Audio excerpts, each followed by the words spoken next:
West Side, everybody know everybody, right? I got nothing but love in my heart for West Side niggas, nothing but love. Live from Detroit, live from Detroit, live from Detroit.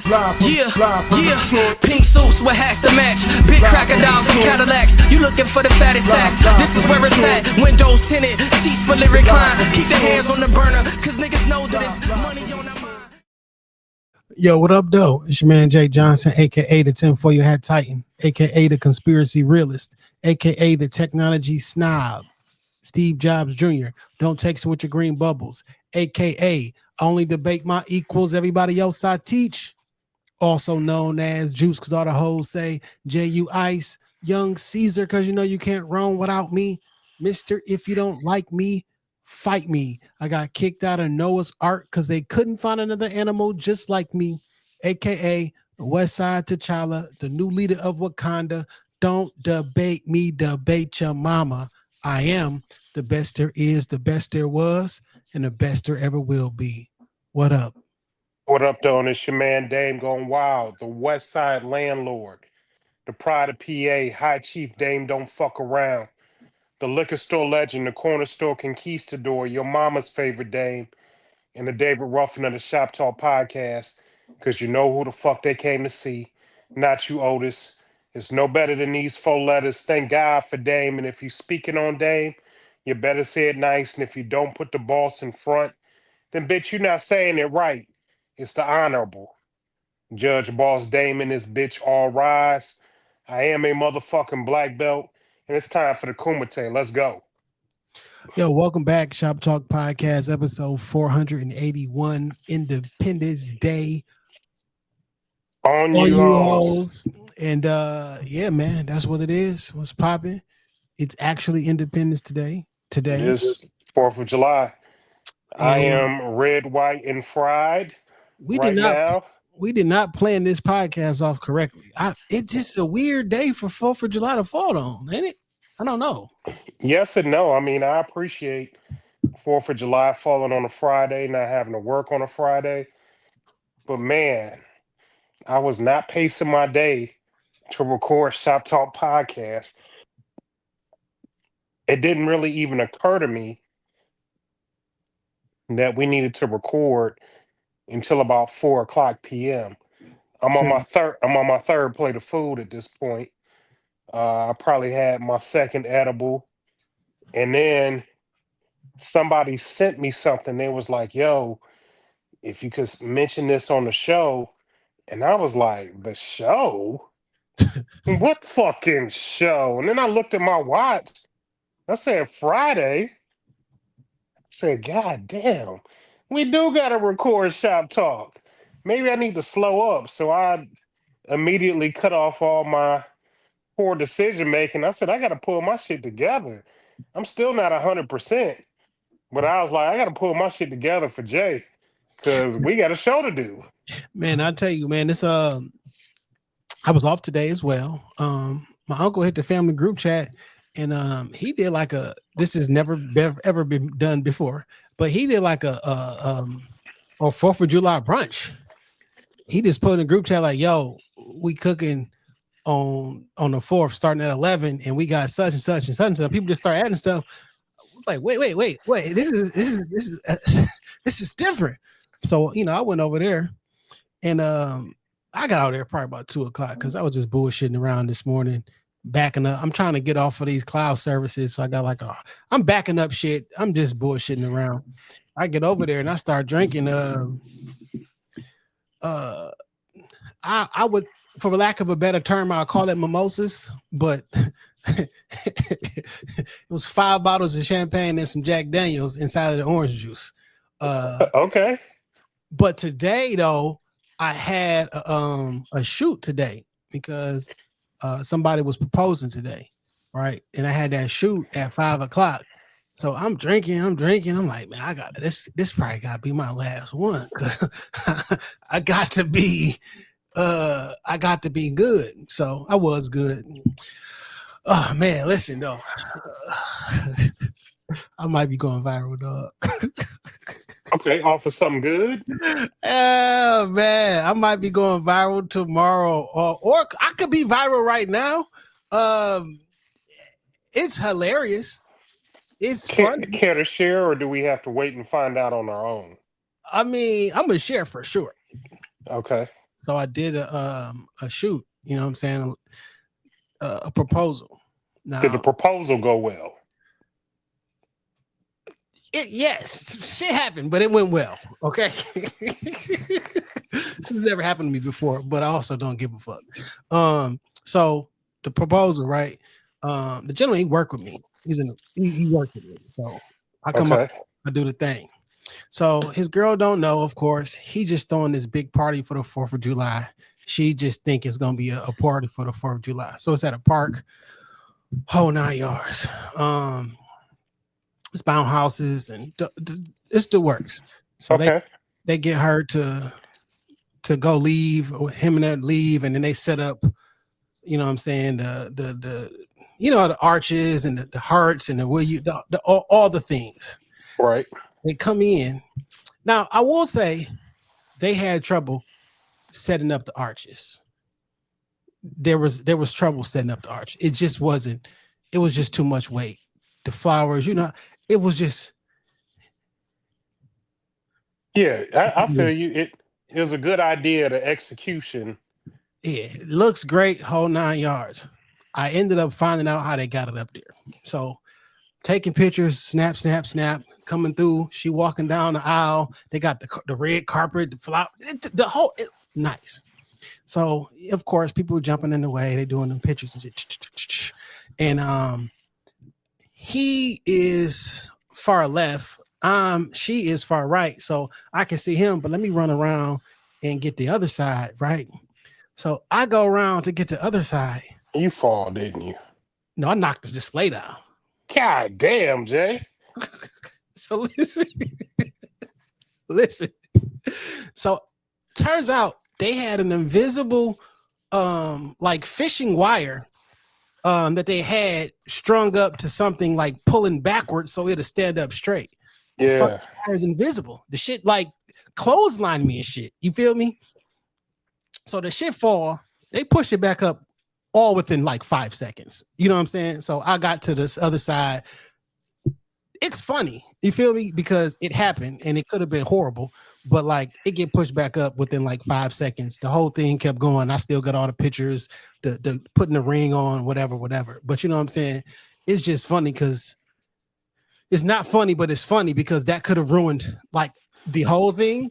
Yeah. But it ended up not doing it. But I guess it's pretty funny of me, like, nigga, you running into that wire and having no idea it's there.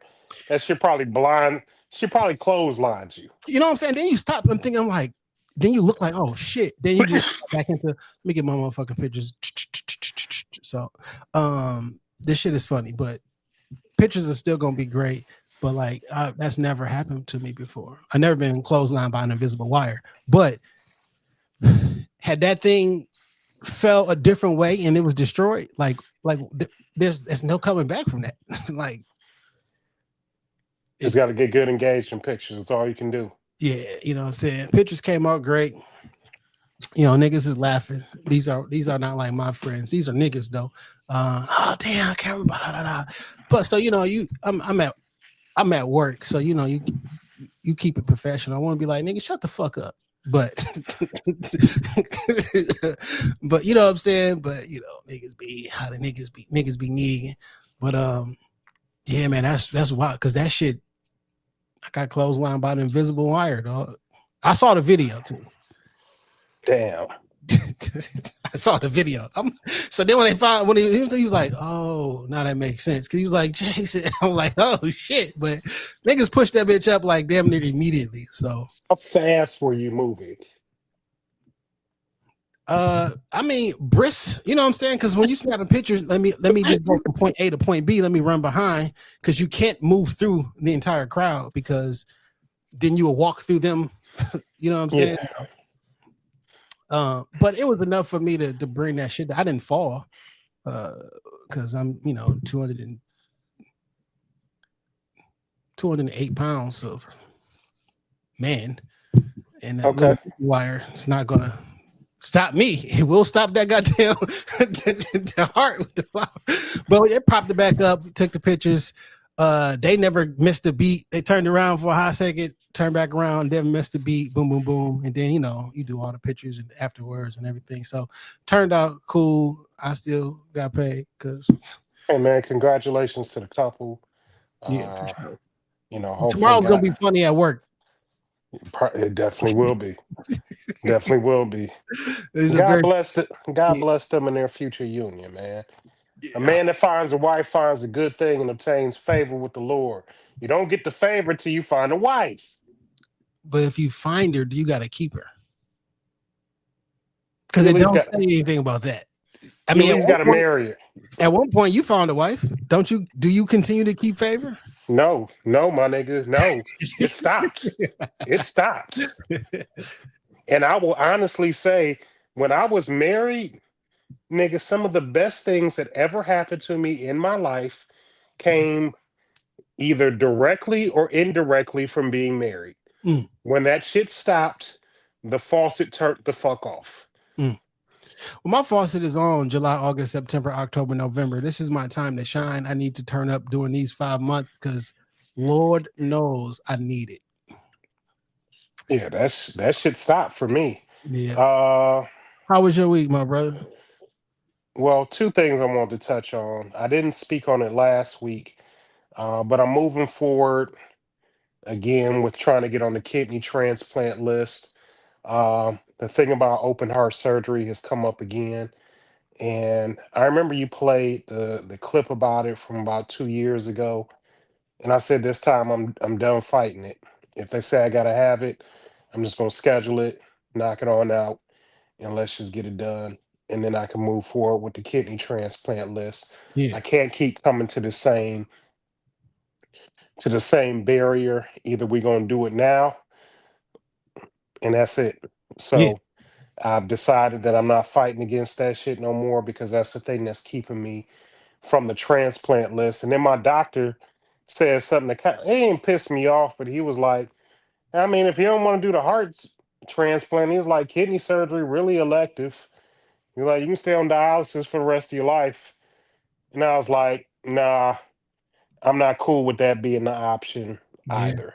So, uh, I'm assuming that takes a lot out of you. You know what I'm saying? You don't want to be tired for the rest of your life. it is physically draining. And if this is the last thing that's holding me up, I mean, I don't want to go through two major surgeries, possibly within a year or within 18 months. But if I go through these two major surgeries in a year or 18 months or however long that window of time is, that's it. Yeah. You know what I'm saying? That's it. I don't have to deal with it again. And hopefully I can get another 34 years out of this side of life. And At least. I So, I've known plenty of people to go through the heart surgery. I got an appointment with the surgeon at the end of the month. We'll make a final plan then. And, I'm going to leave it up in God's hands. Man, give your ticker a little tune up. You know what I'm saying? You put a 440 under that engine. You know what I mean? Under the hood. My biggest thing is just the aftercare because I just don't have a lot of family support.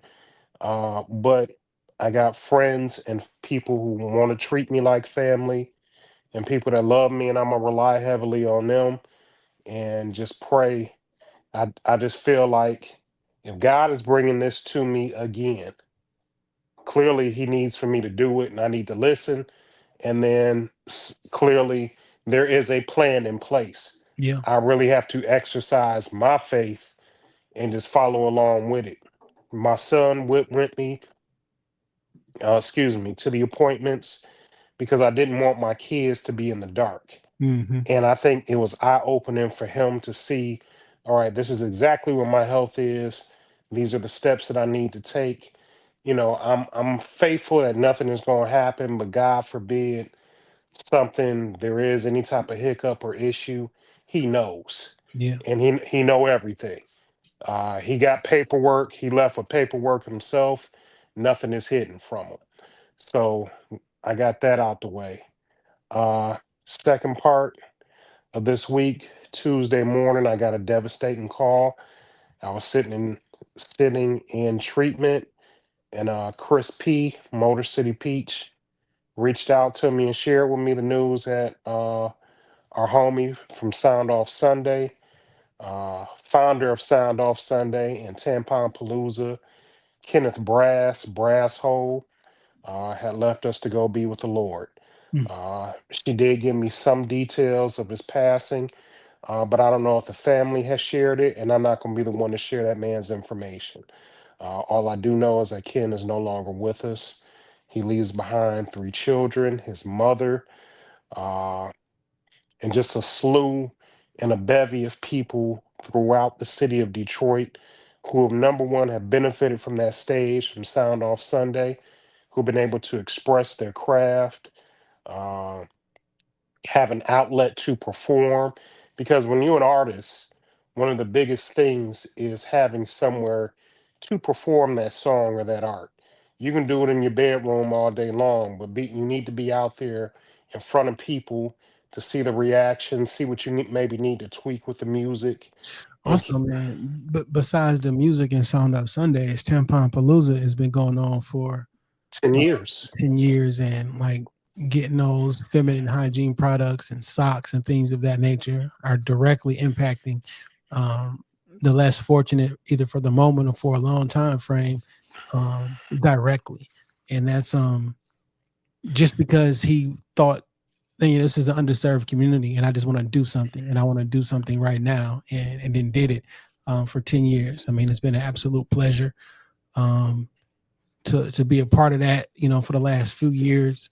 I mean, we know him through there. We worked with him from years ago. You know what I'm saying? Yeah. So like we've known Ken for quite some time. I'm happy that we got a chance to hang out with him. I've hung out with Ken about 4 times this year. You know what I'm saying? At the Tampon Palooza, at the 10th anniversary for both. Recently at the William Palmer Home show that I shot. Like, man, he just got his spirit of Detroit roared. And I don't know what's up with the algorithm, but every single time I get on Facebook, it's either a post from Ken or a post about Ken. It's just, man, it's just, you deal with this like the 9th person this year in my friends or family who passed. Like 9. Like that's a lot. I'm averaging 2 a month, damn near. It's well, it's not 2. That's not how math works, but you feel what I'm saying. Yeah, I get you. I just been thinking because like once I got the news, I mean, you get on Facebook later on because I didn't pick up my phone immediately because I didn't want to see it. But I pick up my phone, and of course, Ken's on my timeline because he still got active stories within the last 24 hours. He got active Yeah. stories from 12 hours ago, 13 hours ago. And like Yeah. you can just be here and not here in an instant, in a flash. It just makes me want to like be more intentional with my time because you can't find somebody that got a bad word to say about them. Not at all. And that's one thing that I can find some, solace in. Number one, all of our experiences with Ken have been, professional, cordial. He's always extended the hand, and we have always extended the hand back to support him however we could. He supported Shop Talk in ways that he didn't have to. Uh, so, he's going to be missed. There is going to be a Sound Off Sunday this upcoming Sunday, which I believe would be, well, today is the 4th, so that would be the 7th. Um, just check the Sound Off Sunday page. I did talk to Chris, and she said right now the team wants to plan to continue Sound Off Sunday. They said they are going to take a break. I don't know what Sound Off Sunday may look like in the future or what iterations of it may look like. Uh, but if we can find a way to continue to support that brand for Ken's family, uh, she said there's no GoFundMe or anything of that nature. Uh, but I know Ken had children. I don't want to give ages because I don't know, and I don't want to mess anything up. To my count, there were three, two boys and a little girl. And whatever we can do to continue to uplift him, the brand, his family, Shop Talk will definitely continue to do our part to support. Ken is going to be missed. It's already missed. Uh, and the crazy thing about it, sometimes when I've had this happen before, where a friend or a colleague or somebody I know will pass, and I remember just looking at a message that me and Ken were going back and forth just literally a few days ago, talking about some wrestling shit. And he was like, yo, you got to come on the pod with me and Aunt P so we can talk this wrestling shit. And unfortunately, it just didn't come to pass. And we all kind of live with those moments with people. I can find solace in saying that the last time we spoke, it was happy, it was upbeat, it was just a good conversation amongst good people. Again, if you find somebody that had a bad word to say about Ken, they're lying. Because everybody that I know, from colleagues to coworkers, has nothing but good things to say about him. And when you look through his stories and look at people posting him, the people in Detroit hip hop community, again, friends, colleagues, co-workers, old classmates, nothing but glowing statements. I pray to God met him at the gates, and that his team is somehow, some way, able to find a way to still continue to come together and keep on the good work. I know how difficult that can be, especially with a bi-weekly event. That takes a lot of moving parts, and I hope that they can find a way to keep that work up as long as possible. Man, it's a lot. It's a lot. Um, he made a mark on the world. You feel me? And that's all we can all ask for, is to make a positive mark on this world before we leave it. Yeah. So rest in heaven to the homie Kim Brass. We love you, big fella. We appreciate the time that we had with you. And hopefully we'll keep these mics warm until, me and Jay meet you up there many, many years from now, brother. Yeah. Man, I just, like, you really never know. Like, we just captured we captured the moments when he's getting this jacket. The team put this jacket together. You feel me? And they gave it to him at the 10-year joint, right? Yeah. Catch the moment where he's about to get the Spirit of Detroit award. He just came back from WrestleMania. You just never know, like, when you watching somebody, or I think about this all the time now. I was like, yo, if this is my last post on Instagram, do I want this to be what everybody goes and see? And it'd be like some shit that's saying like, yo, fuck babies, fuck school, or some shit like that. I'm like, I'll delete stuff, and I'll be thinking about that. Like, yo, this can't be the last post. I don't know, you should think that way, but it impacts me. And like, this is a strange time where, like, your thoughts are still in the ethos hours after. And like, for you and myself, whenever, happens with our time, fam, we got 9 years of our thoughts and opinions and voice out there in the ethos. At least. Very interesting, man. Very interesting. Rest in peace, Kim Brass. Yeah, man. Yeah, how you transition from that? We just got to go into the week. Yeah. Because life is still moving around us. Yeah. It's still moving around us.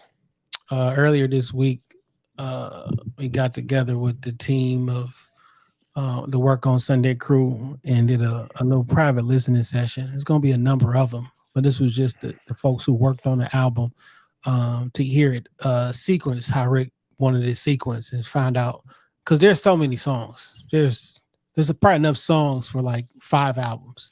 How many y'all going with on this project? 12. Okay. And you got a chance to hear like the final mix, the sequencing of that project, and get some content, you know what I'm saying? And I'm biased, of course, but no matter who you are, it's one on there for you. It's like 12 of them on there in real life. But like there's one on there for you. There's one that you'll be like, oh, it's this one. And it could be any of them. Really good. The listening sessions, we're gonna be rolling those out pretty soon. You know what I'm saying? So Is that the name of the project, Work on Sunday, or that's just like a working title for things? The album is gonna be called Work on Sunday. Yeah. Okay. It's a brand, it's a lifestyle, it's a everything.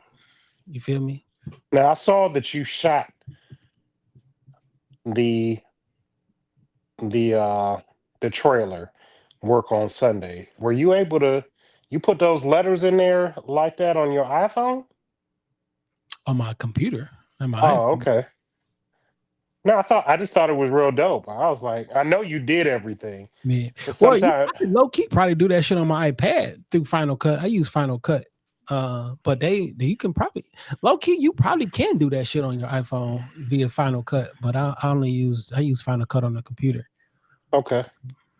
Yeah, man. You look, Jay, when you posted the visuals with the Baby Mark shit, with the Baby Mark interview, and shout out to Mike George and Baby Mark for an incredible sit down last week.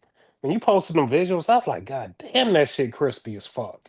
Sometimes I go back and look at our pictures and I'd be like, damn, JB, you be having some crispy shots. Thank you, So man. I just wonder about some of the secrets of what you might be doing. That's all. Low key, I did like all of the pictures that, you know what I'm saying, that came out of there. You know what I'm saying? What I've definitely been doing recently is like finding a photography style where like there's a certain color palette of the work I like to do or what have you, and the things I post. So it takes a moment to like develop something like, okay, I think this is what I like to go with. But yeah, man, I thought that was one that was a really good episode. I got a lot of feedback on the video, the pictures, and just the episode in general. Cause niggas be like, man, y'all just being there kicking it, and that's what be the best ones. Yeah, I prefer to just have a conversation and be kicking it. If I got a question, I want to ask the question. But I hate interview. Like I got a card with a bunch of different questions. The thing about it with Mark and even Mike George is that we've talked to them. We've had the luxury to speak to them more than once. We've certainly developed a rapport, and it's just cool. It's literally linking up with one of the homies. Y'all you got some food coming. You got a couple drinks laying around, and y'all just kicking it and just shooting the shit. That's what I meant when we was on a pod last week when I was talking about like reaching across and networking across and not necessarily always up, because it may not be Drink Champs that you own, but you may have something here or something not on the international level.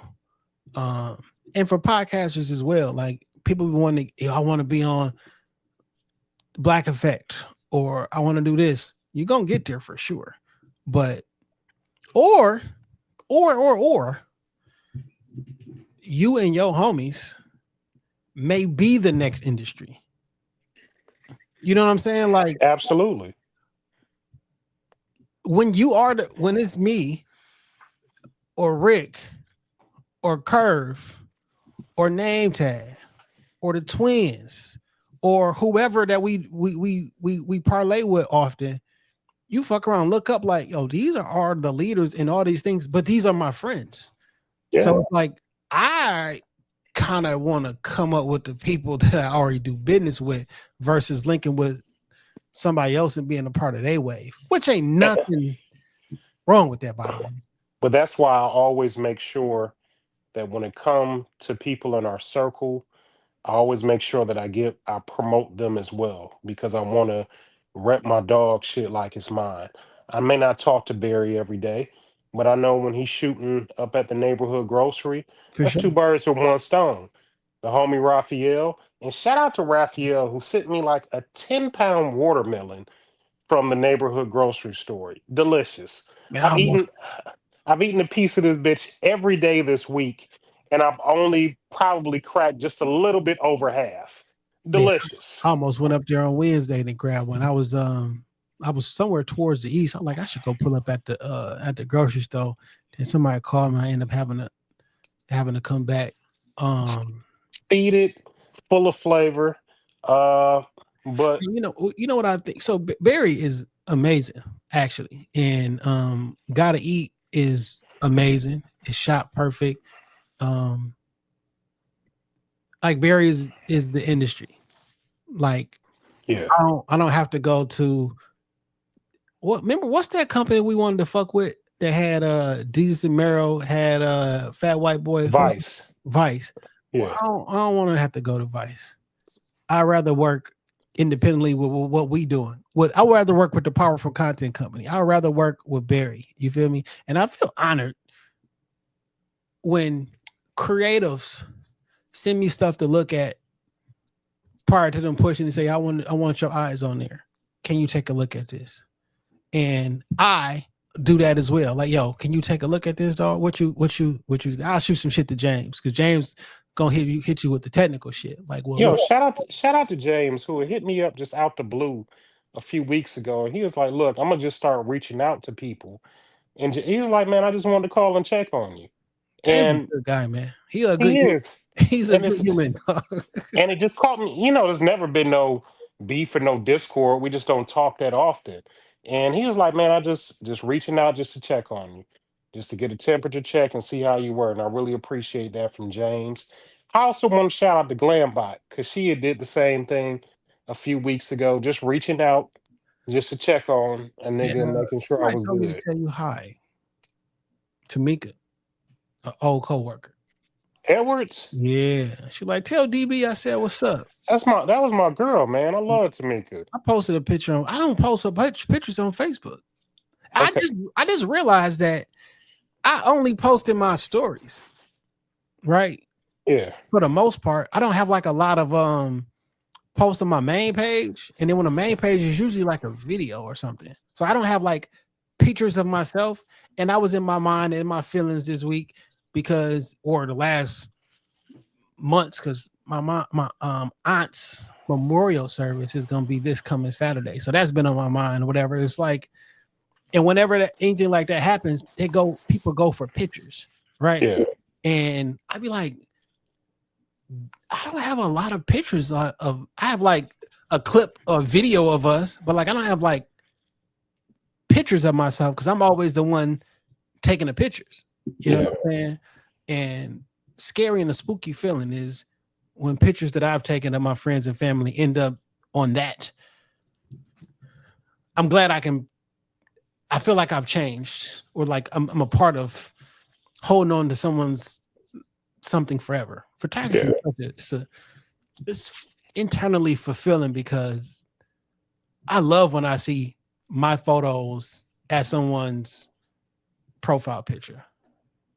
You know what I'm saying? Or I don't know. It does something internally. I love it. Shit, nigga, at least the last two profile pictures I done have been pictures that you've taken. So, Yeah. Capture a moment. Because it's a time machine. That's really what it is. One time don't exist, but it exists, but it don't, but it do, but it don't. But it's a time machine. I know for me, I often have problems taking pictures of like when I'm doing things because for me, I be in the moment. Yeah. I like if I'm at a concert, I ain't got my phone out per se. Like I'm enjoying the concert. Same with a sporting event. I'm enjoying just being there. And then I'd be like, oh shit, like maybe I should have got a picture of my favorite artist performing my favorite song. Yeah. Like I've been lucky enough over the years. Like we went to that concert last year, the 4-2 Doug and Friends. If anybody that know me, they know I fucking love Wipe Me Down. When I heard the music come on and Boosie came out, I definitely grabbed my phone because I was like, I don't know if I'll ever get this again. You know, Boosie in Detroit. I don't want them. I want the Meta glasses, the Facebook glasses, but I don't want them because they Facebook. I don't trust Meta. You feel me? I think they're evil. But it's two reasons I want them. Sometimes I don't want to grab my phone while I'm enjoying the concert. If I can just boom record 3 minutes of video of me just looking, that's a better experience than me trying to hold the camera and be blocking somebody else. Like, that's a better experience. And I do kind of want to be able to talk on the phone and no one know I'm talking on the phone. It just got nothing in my ear, but I think that's pretty cool. But I have found some smart glasses. They don't have a camera, but I have found some smart glasses that I think I'm gonna buy. They look like regular glasses, but there's a screen that on the outside you can't see, and you can see like text and everything and directions, and like I want those. So my homegirl got the Meta glasses, and she's a tattoo artist. And she was like, it allows me to still be able to like talk and communicate with my clients. Plus, I can shoot content of tattoos in like real time. Yeah. And like for her, like it's amazing. Yeah. I guess it just depends on, it's like anything with technology. It depends on how you use it, what you're using it for. But I know a lot of times, like I said, for me, I like to be in the moment. But when I think about it, I do got Boosie. I did get a chance to see the Roots one time in Denver. And I got a version of You Got Me that I've never seen or heard again, that I was glad that I was able to record. It's about 9:40 here on the west side, and I can hear fireworks going off. And I left the shoot, ran over to Dan D. Merritt crib for like 30 minutes. He have an event on the 4th every year. I'm like, I'm gonna try to pull back up after I knock this pot out and shit. So I might be able to make it back over there. I'm just gonna let anybody know that I'm gonna be cool on fireworks till Sunday. After Sunday, I'm calling the police. I'm calling the police. I'm not asking niggas not to shoot them. I'm just calling the authority. I am becoming a law-abiding citizen. It's a nigga that do donuts down at the end of the block. I just call the police. Get the authority out here and get these niggas off the streets. The older I get, the less I care about what people think of me, because I realize it's not that important. There was a cartoon. I don't watch Rick and Morty. I didn't watch Rick and Morty. But I saw a clip of someone talking about the show Rick and Morty. And it was a clip. He explained it like there was something going on. And he turned to look at the crowd and says, I don't care about your boos because I seen what you people cheer for. And I was like, whew.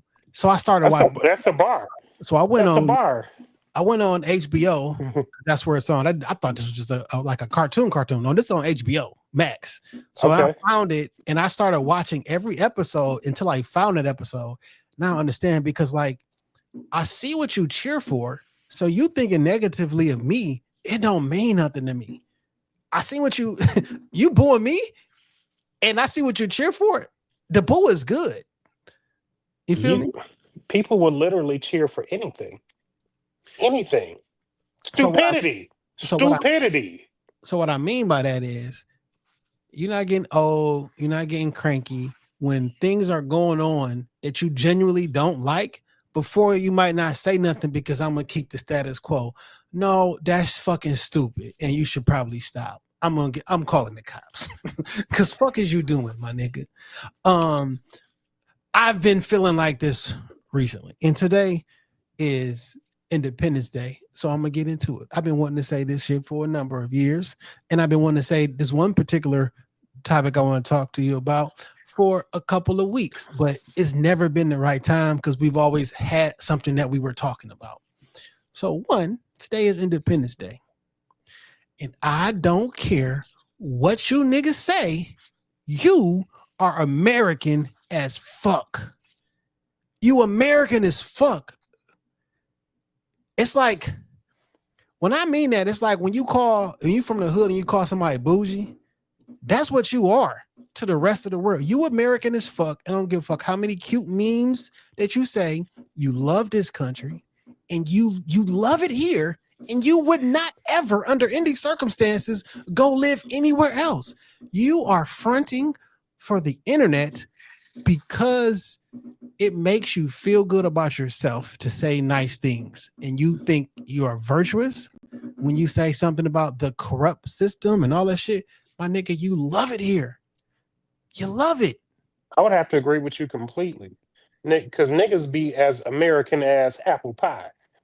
As American as look, my look, my American nigga. blues, American. Yeah, I couldn't think of the rest of it. Yeah. But like, nigga, you ate barbecue today, possibly. You're with friends and family. You might pop some fireworks. You didn't work today, unless you may be in the medical field or some shit you gotta work in. But like, nigga, we enjoyed the Fourth. You can love Juneteenth all you want to, And I love nigga. Juneteenth as well. But I will say this. I don't say this in a vacuum because a few years ago, 10 years ago, when I was growing up, when I say growing up, I don't mean by age, but like when I was maturing up and my knowledge up, oh, it was me too. Oh, for nigga, only Christopher knowledge is Wallace. All the things that you say as a black person waking up to the system. That's the one. That's the one. The only Christopher I acknowledge is Wallace. That was my one. I still don't fuck Christopher Columbus. Fuck that nigga. You feel me? That don't mean like I like that nigga, no shit like that. But like, fam, you love it here. And it has not been a great experience our time here all the time. But where else you gonna go that you would like it? You won't even go to Canada. Is my nigga, from where I am right now, you can be in Canada in 24 minutes. You can leave. You can live wherever you want to live. Well, first and foremost, Canada not taking your ass because they have actual borders. And you just can't. That's my second point. I'm gonna get to that later. You don't want to live nowhere else. Now, shout out to one of the homies. That nigga been living in Colombia for about a year or so. Go to fucking Colombia, my nigga. Go live somewhere else because you hate it. Female homie? Nope. Oh, okay. Nigga packed up, took his dog. Nigga live in Colombia. Shout out to him. And like be having a good fucking time. Not because I hate America or no shit like that, but like go experience the world, the whole 9 yards. Nigga, you never even leaving Southeast Michigan, which ain't no knock on that. You don't hate America. I was thinking we was talking about the same person because we got a female homie that we know mutually. She quit her corporate job and moved to Mexico. She been in Tulum damn near 3 years now.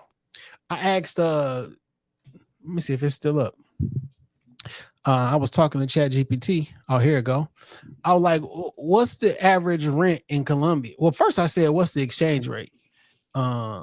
Because $1 US is equivalent to basically 4,000 Colombian pesos. Exchange rate's going crazy.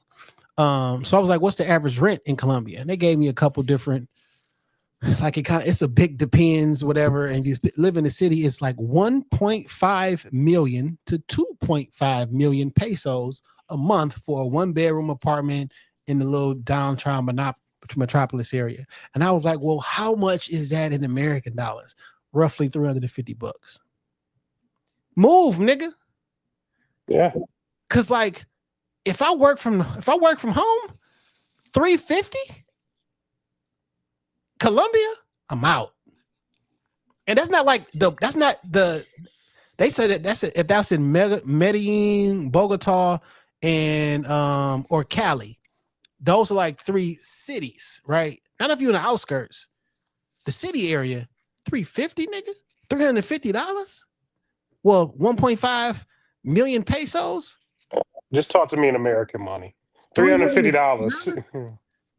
Nigga, that barely cover my car insurance. Like, what? You can go live somewhere else if you hate it here that much, but you don't hate it here. You know why you love it here? This immigration shit kind of pissed me. The riots in LA pissed me off. I'll tell you what picture pissed me off. It's that picture of some nigga on a burning police car with his shirt off, got a mask on, and he's flying a Mexican flag in the United States. Can't say I've seen that one.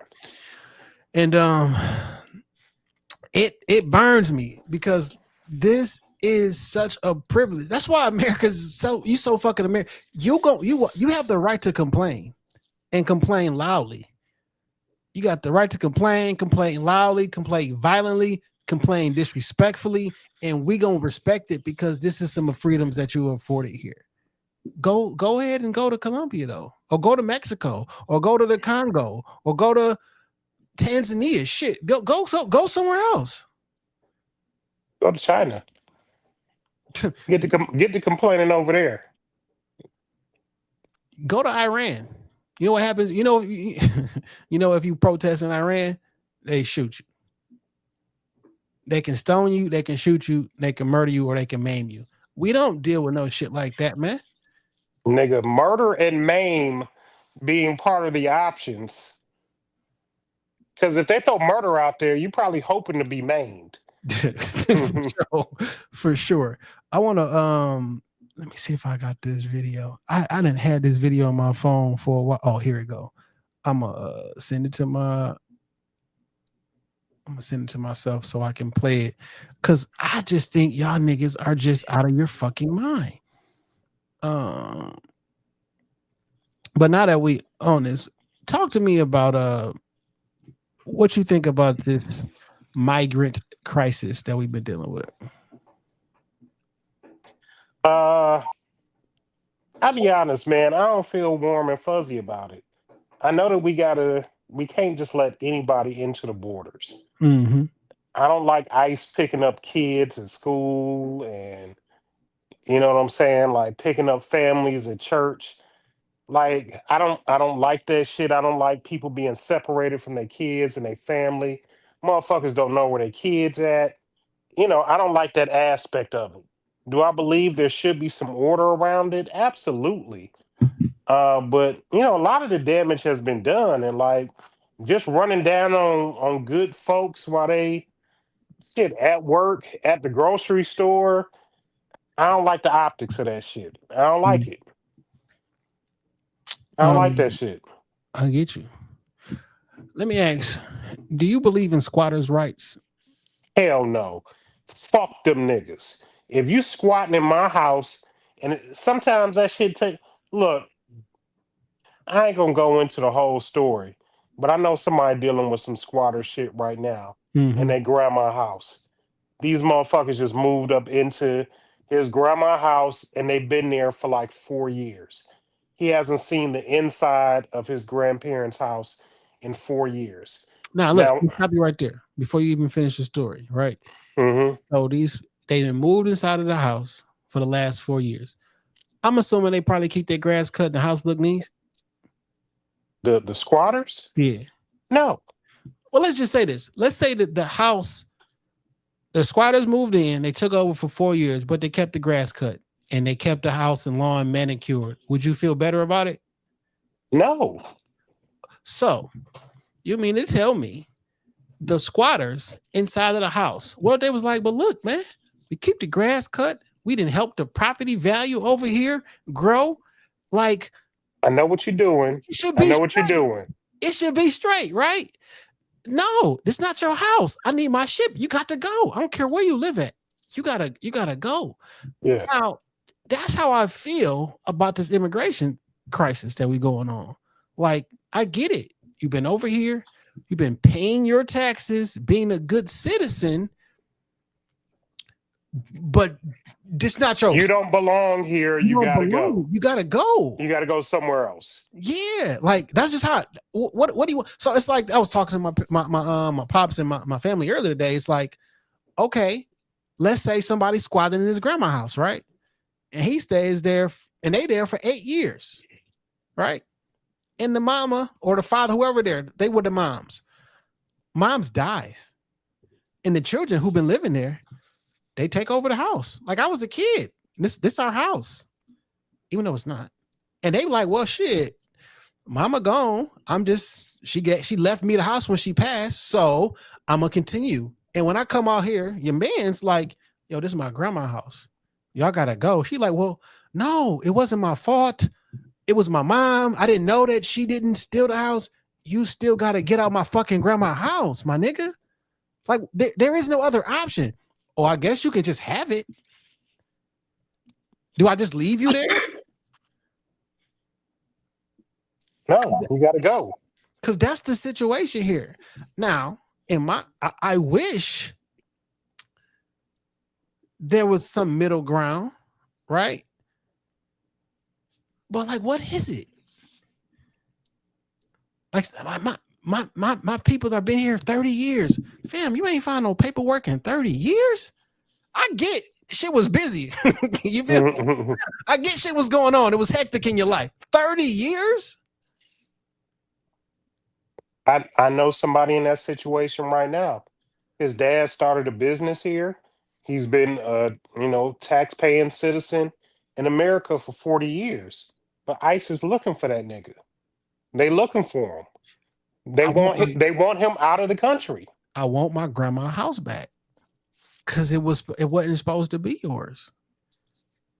Like, what's the alternative? Do you just keep grandma's house? Now finish the story with your man's. He ain't seen the house for 4 years. Been going through legal situations back and forth. He got another case, and hopefully he'll be able to gain access of the house at that time. But it should be just that simple. Like, look, I call the police. This the deed. I don't give a fuck what these motherfuckers got. They gotta go and get them the fuck up out the house. I remember this house when we were kids. His grandparents kept an immaculate house. He was like, nigga, it's 4, 5 niggas up in this bitch. I don't know what they do. Like, I know the house don't look like when grandma and granddad died. It was still furniture and shit up in the house. These niggas kicking it on my grandma good furniture. That's crazy. On my grandma plates. You know what I'm saying? I want to play this video. Go ahead. Ask me if I support the protests that are going on in LA. I 100% do. Please keep going. Burn down your own backyard if you must. You know why? Because this right here is the greatest campaign ad that this side never had to pay for. Y'all motherfuckers out there in Los Angeles throwing a full-blown fucking tantrum. Like y'all just crawled out the Rio Grande, screaming death to America. In a country that gave you the fucking freedom to do that shit. You were born at Kaiser Permanente in Burbank. Stop it. You ain't El Chapo, you're Chris from Pasadena. You ain't cartel born. You were Target born with a Costco membership by age 5. Half you motherfuckers protesting ain't even Mexican.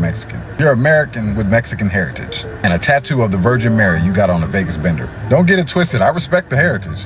But flying a foreign flag while shitting on the country that gave you the fucking freedom to do it, that's not pride. You don't even go to fucking Mexico unless it's for spring break in Cancun with a passport you got from the US government. And you won't go live there. Why? Because you like your DoorDash. Your 7-Elevens, your air conditioning, and your freedom to scream dumb shit without a cartel rolling up on your motherfucking ass. And let's be honest, ain't nobody screaming death to Mexico while flying an American flag through Guadalajara. You know why? Because that's how you end up in a back alley, starring in Cartel TikTok Season 3.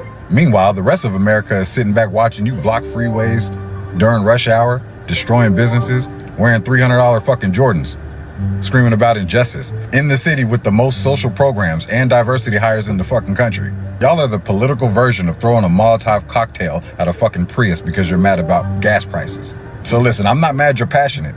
I'm mad you're dumb. And your dumbass behavior is helping the other side more than a Trump rally in Texas with free brisket. Every time y'all riot, loot, tearing up your own shit, you're just birthing another red voter. So yeah, I support the protest. Keep fucking going. Keep flying flags of countries you ain't got the fucking balls to move to. And shitting on the system that literally gives you the right to shit on it. I mean, he got bar. He got a lot of humor in there. He's clearly a Republican on the right side. He like, yo, this is promotion for my side, right? Because yeah, I mean, he slipped that in there. Yeah, for sure. But like, it's like how, in my personal opinion, how everybody fuck America on 4th of July, all the black people fuck America on the 4th of July, and you know, whatever. While being American as fuck, you know what I'm saying? With your, you going to different countries, like it's exploitive to me for you to take your American passport to go to all these third world poor ass countries, only sit on they fucking resorts like some white people. You sit on their high class resorts while the rest of the fucking country is in squalor. You go over there and you act like you cultured. You act like you've been, oh, I know what's going on. Nigga, you sat on a private beach. You know what was going on because they drove you from the airport to the resort and they showed you the places like, yo, you don't go here. Don't leave the resort. And now, like you said, now you feel cultured or feel like you got a pulse on what's going on. You might as well be going to the fucking zoo. You just going and looking at how poor people are.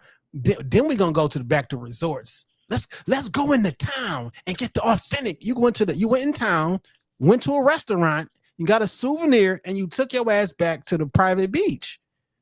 And you acting like we American as fuck. You say you don't like America, but we using our American privilege and our American dollars. And you know what? In them third world fucking countries, other than the flight over there, is cheap as fuck.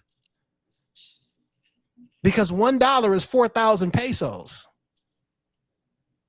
And like the idea that people are over here, the reason people are coming over here for work is because our money worth so much more to them that you can shortchange me in a quote unquote American dollars, but it's still more money than I would have made over here.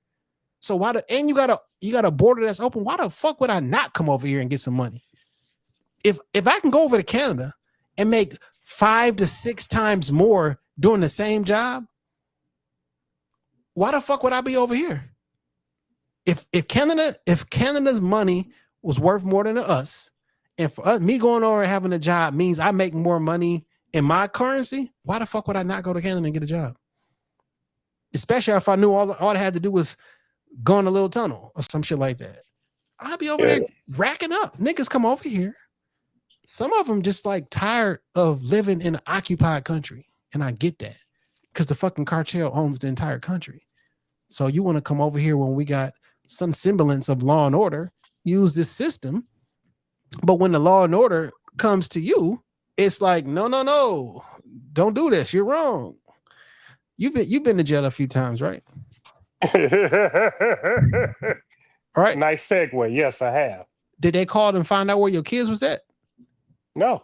Did they ask you, Dame, where's your kids? We're going to take you to Oakland County. Can I make sure that your kid's straight? No, nigga, you go to jail, you separated from your fucking kids. That's how it worked. When my brother went to prison for 3.5 to 15, he was separated from his fucking kids. That the whole idea that I don't like them separating from the kid. Well, nigga, don't. You did something wrong, and we got to take you back. When I got arrested, and the one time I got arrested and I had my kids with me, they said, if you can't get nobody here in about 15 minutes, we'll just call CPS. Now, listen, it's not lost on me that this is a fucked up situation. And it's already too late. There's so many people already here. So maybe the plan shouldn't be, let me go round up everybody and physically kick you out. But if you've been here for a long amount of time, maybe I give you a path to citizenship because you've been here 5 years, 10 years, whatever the case may be. However, if you committed a crime, you got to go. But then it leads me to think like, I think about my friend. If your pop's been here 40 years, like no time in 40 years did he think to let me get my shit in order? Like there has to be some personal. I can understand. There got to be a middle ground, right? So, like, I do think it takes a lot of resources to go door to door and rounding people up. Now, I think that because in some sanctuary cities, if you go to jail, they process you and then they release you, and then you come back to your court date with the border people. I don't think that should be a thing. If you get arrested, you can't go back home, or you have to go back home. But I don't know that the best scenario is to round up people because it creates so much unrest and civil unrest that now I think it's doing a considerable amount of. I don't know if it's doing more harm than good, but it's doing a considerable amount of harm. And now you got groups at each other, odds at each other. I just don't like the thought process that somehow because they made this decision that they're wrong and you're more just. It don't got nothing to do with that. The PR behind it doesn't look good. Like the optics look ugly, but something has to happen. How about this? Do you know who deported more people than any other president. Barack motherfucking Hussein Obama got niggas up out of here. They call that nigga the deporter in chief. Like Google, ask ChatGPT that shit. It's the truth. Barack Obama got more niggas up out of here. You know who dropped more bombs and killed more families at the wedding in the Middle East than any other president? Barack Obama. Now and we love Barry. Love Barry. The two campaigns are totally different. I don't fuck with the nigga in office right now. People hear me take a position that's opposite of theirs, and they assume that I like that nigga. I do not. If it wasn't clear, that don't mean that your side win by default, nigga. That shit don't make sense either. Like, also, this sentiment that people have that because the nigga who in office right now is in office, it's his fault that we in there with Iran or whatever. I will promise you this. Whoever the fuck the president was doing whatever the fuck Israel told him to do. Because we've been that bitch for 70 years. At least. You know what I'm saying? Since 1948, when they made that state again, we've been that bitch that long. So I don't give a fuck if it was Kamala. I don't give a fuck if it was Obama. All them niggas, Obama included, put that little fucking hat on their head and kissed that goddamn wall over there and converted to Judaism. Pictures and all. Trump did too. He used to be a Catholic. Now he has converted. Obama had that little tiny ass fucking hat on, and they go over there and they make them kiss this fucking wall. All of them. George Bush Jr., Sr., all of them. They do it. So we was getting, they pledged their real allegiance. We was getting in this conflict no matter who the fucking president is. Which is why I always say I don't believe in none of this shit. I think it's a fairy tale, and the plan is gonna be the plan. We just got to give you a face that you agree with, but the plan is the plan. Yeah, we be in this event no matter what, because it just makes it worse because nobody likes the face. That's all it is. You show me the U.S. president that didn't do exactly what benefited Benjamin Netanyahu ever. Show me the president, because we ain't had him. We was gonna be in this shit no matter what. We should not be in this shit. And the nigga in office said his campaign was, yo, we ain't doing these wars no more, nigga. What movie was it? Like, oh no, you involved, nigga. You involved. Friday. Oh, you gonna get involved? Yeah, knock your ass out too. Yeah, you involved, nigga. We do whatever the fuck the niggas tell us to do, man. We seen this game too. Hey man, niggas got weapons over there. Niggas got weapons of mass destruction over there, nigga. We get all gun ho over there. What the fucking weapons at, nigga? Nigga, they've been telling us about weapons. When did I first hear about WMDs? Probably like back 2001? around 2001? Yeah. And I'll be honest, every president talk about them. Every president talk about fighting against them. I hear they got them. You know, I hear we be attacking where they be at. Listen, you can go on YouTube right now, and you can find a video from 2012 with Benjamin Netanyahu saying that Iran is 2 weeks away from having nuclear capabilities from 2012. You can also go find one from like 2017 to 2019 where I'm telling you the exact same shit. And then you can find the one from just a couple weeks ago saying, hey, they got him. They got him. Now that don't mean that don't mean Iran is some motherfucking good guy, because them niggas not. You feel me? But like, we've seen this shit before. Couple times. I want the Independence Day for us to just be able to say what's really on our fucking mind, dog. I'm tired of working for another fucking country, man. Like I got family in the military. I don't want my friends and family to have to go fight another war on another country's soil for no fucking reason. Shit, my homeboy finna be deployed in a couple weeks. He say going to Germany, but I'm just like, nigga, the orders could change in any minute. Proxy wars, nigga. We got fucking. Can you imagine? We got bases everywhere. Ain't no other country got no fucking base over here. We wouldn't allow that shit. Now you know what it. So I know somebody who was is attempting to go move to Canada because they about to get married to a woman over in Canada, right? Okay, make her move up over here. That's what I said, my nigga. I'm like, anyway, I'm not gonna go that far. I know a nigga that married a bitch over in Canada. She was over there beating his ass. That's crazy. And we couldn't do shit. We couldn't do shit to help him because niggas was up over here. She was in Canada beating his ass. Do you know to be a Canadian citizen, well, first you got to have a permanent address over there for like 3 to 4 years before you can apply, right? So we got to know that you like serious and like you here. You also got to have a certain amount of money in your bank account because we're not taking no poor ass niggas over here that's gonna leech off society. One, I need to know that you work over here, that you got a house over here, and how much money in your bank account. Because we're not trying to import like homelessness. No poor shit. Yeah. That's not just Canada. That's a lot of different countries. You gotta give them your bank information to be like, what you got over there? Because if you ain't got no money and you on this temporary visa, oh, you don't plan on leaving, huh? Like, you don't even have enough money for the plane ticket back. You just want our resource. You just want our free health care. You want our free groceries. It's wild.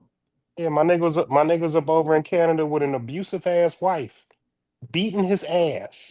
Can't imagine. I'm glad he got out of that relationship, but she was jumping on that nigga's ass. I can't imagine, dog. I can't imagine. Listen, what have we learned today? That A, you love America. You American as fuck. You exercise the rights that you exercise are amazing. Does that mean that everybody like your black ass? No, the fuck it don't. Because I feel other people not liking my black ass all the time. It do not mean that. You feel me? It doesn't mean that. But guess what I got? I got a firearm. And that was a right that I have over here. Guess what else you can have over here? Let's talk about Detroit. If I get pulled over with an ounce of weed and a firearm, I'm going home, my nigga. And I get pulled over with an ounce of weed, a firearm, I can point my finger to the police and say, fuck you, I'm not talking. May not end well on the side of the highway, but I got the right to do it.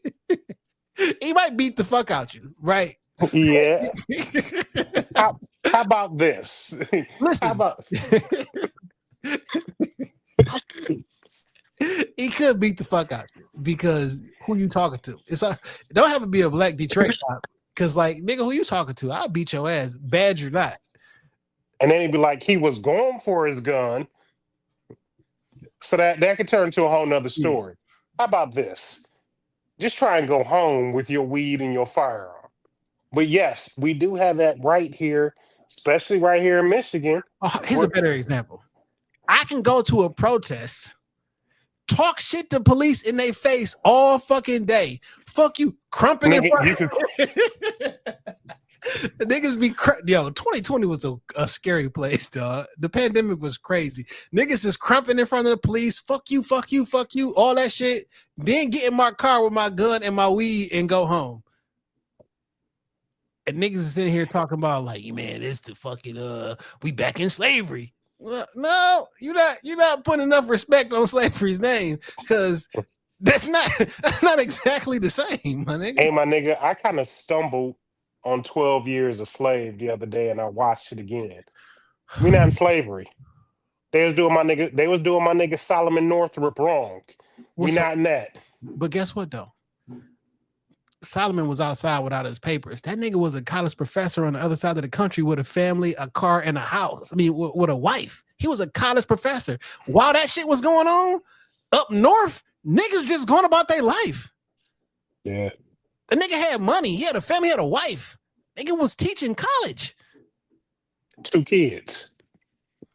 At the same time, in the South, people was enslaved. Up north, see you at work on Tuesday, my nigga.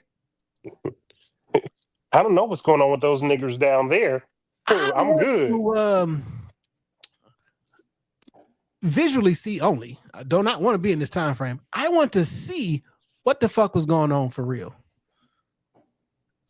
You feel me? Because I've seen stuff happen in real time and get reported, and I'm like, fam, that's not what's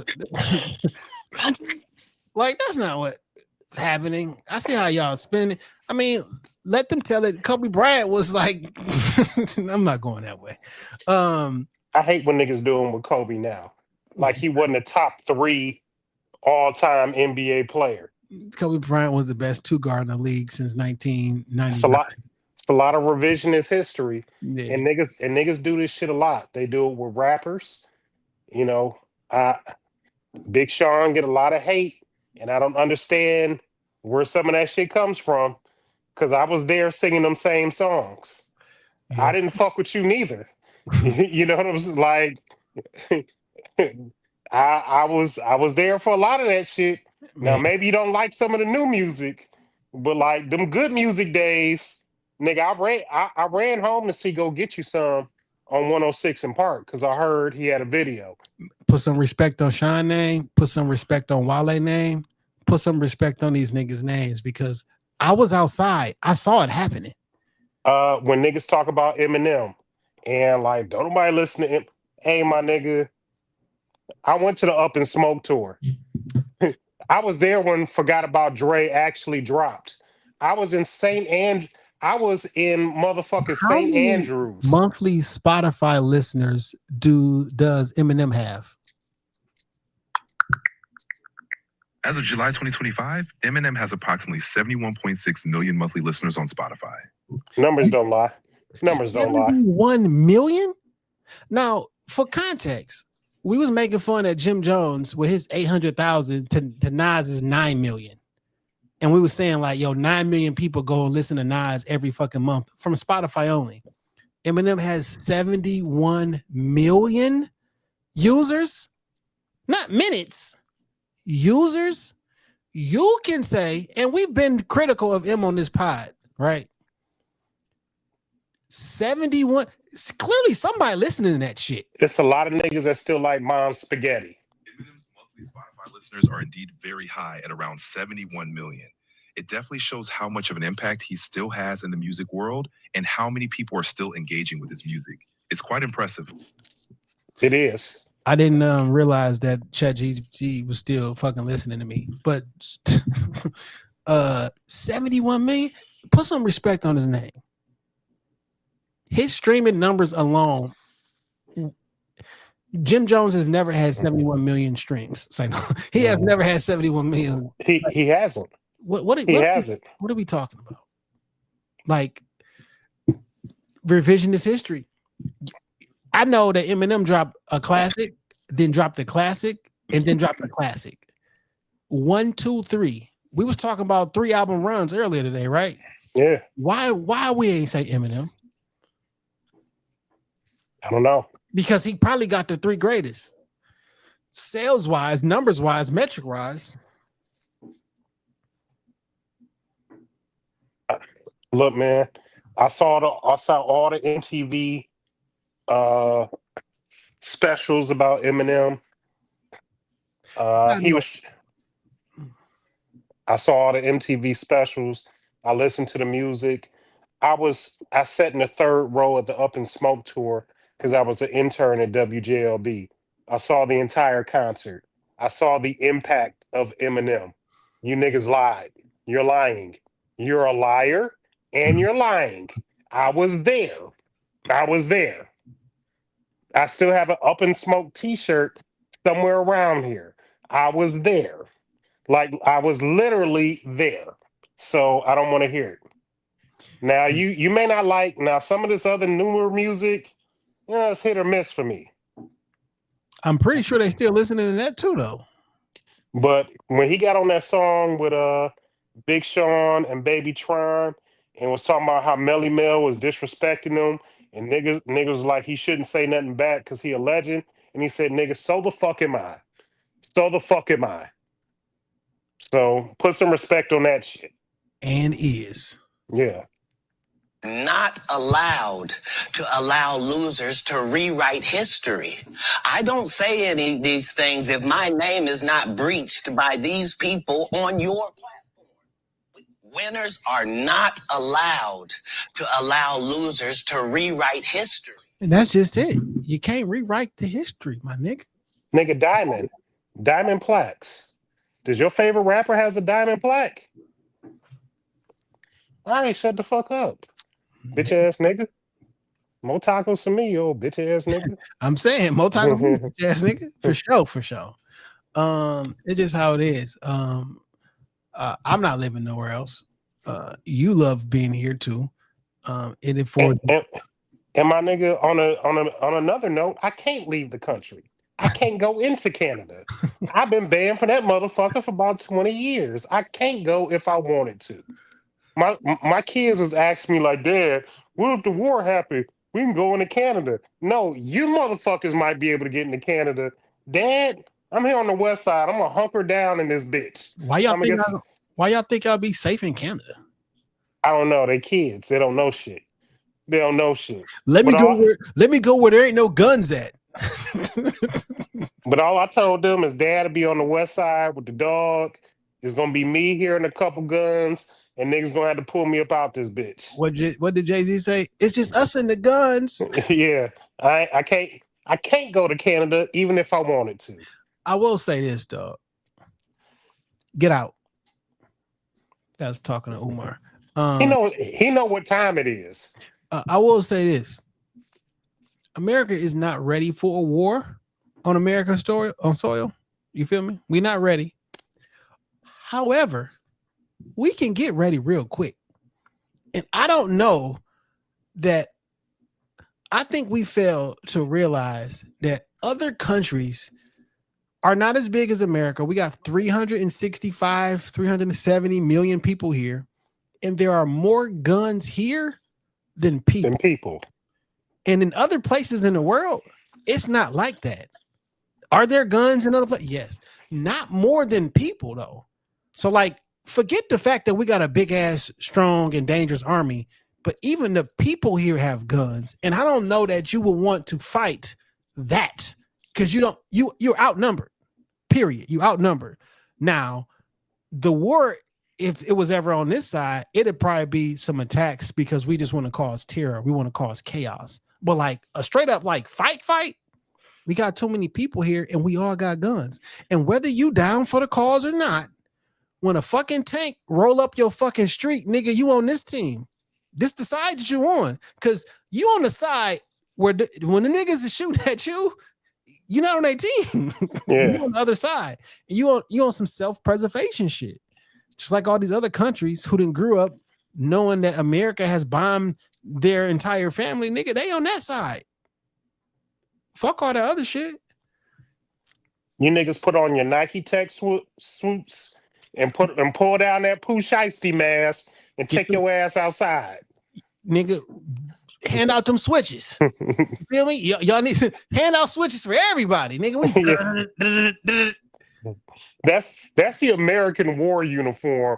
A gray and black Nike Tech suit and a motherfucking Pooh Shiesty mask. Now go outside and defend your block. Man, did you see that meme that said it was guns? It was like what we had when we was growing up, and they had like a little 2.5 Raven. He's like, what these YNs got right now? And it was a Glock with a switch and the extender on that bitch. I'm like, yeah, one minus the switch. That's what I'm carrying in 2025. But I used to be that little 2.5 Raven. That used to be niggas' first gun. Now niggas got a switch for their first gun. It's crazy.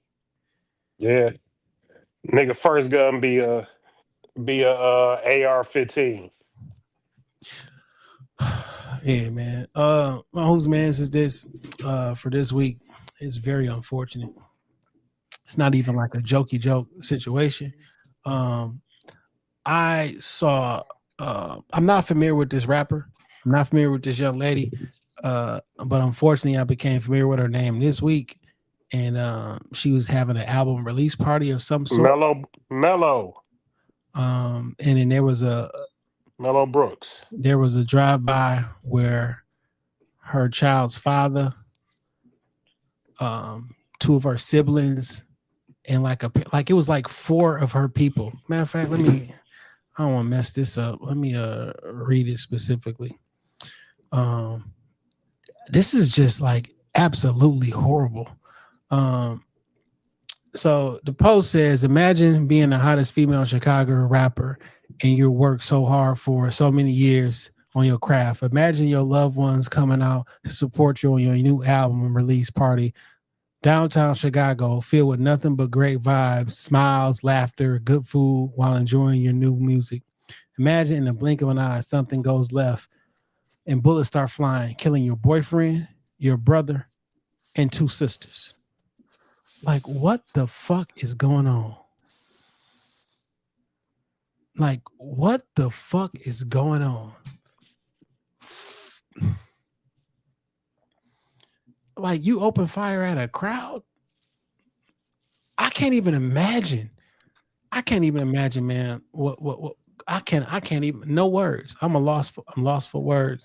I hope they find whoever is responsible for this thing, and I hope they are punished with the highest extent of the law. Whose man's is this? Whoever man's that is. Yeah. I do have a music pick this week. Goes to an R&B singer by the name of Saya Amoon. The name of the song is Love Me More. This song is happened to be produced by a close homie of mine, my man Big Will, BIGWHEL. He's on beatstars.com/Big Will, BIGWHEL. He's a producer, musician, and songwriter. I'm familiar with Sia's music before. We reviewed it here on the pod, but it's called Love Me More. It's a banger, R&B music. If you're looking for beats, reach out to my man Big Will. He's on Instagram, and you can find him on BeatStars. And support an amazing producer, man. If you're looking for beats for your project, he'll get you together. Yeah, shout out to BeatStars, man. It's for getting niggas together. Yeah, for sure. All right, man. Time for this Benny. Hey, yo, it's your man Dame going wild on everything that matters. Hey, man, we appreciate you just tuning in. Thank you for keeping us in your rotation. Thank you for keeping us as part of your family, part of your prayers. Continue to pray for us. When you see the blue and the black, you just know where the fuck you at. It's Shop Talk Podcast, baby. The brand is still strong. Shout out to y'all, man. 481 weeks in a row. Happy Independence Day. Happy Juneteenth, all that shit. Can you hear these fireworks in my background? I just hear the ones outside my window. Oh, because they's going crazy over here. I just hear the ones outside my window. You know what I'm saying? Juneteenth, Independence Day, all that shit, man. Anybody who celebrating it all, shout out to you. If you don't celebrate it, shout out to you as well, man, because you got the right to do so or the right not to do so because of what we afforded to. You feel me? When you see the blue and the black, you know where you at. Shop Talk Podcast. I'm not saying we the Rockefeller podcast, but we are Jay and Dame. Hell yeah. America, fuck yeah. Peace.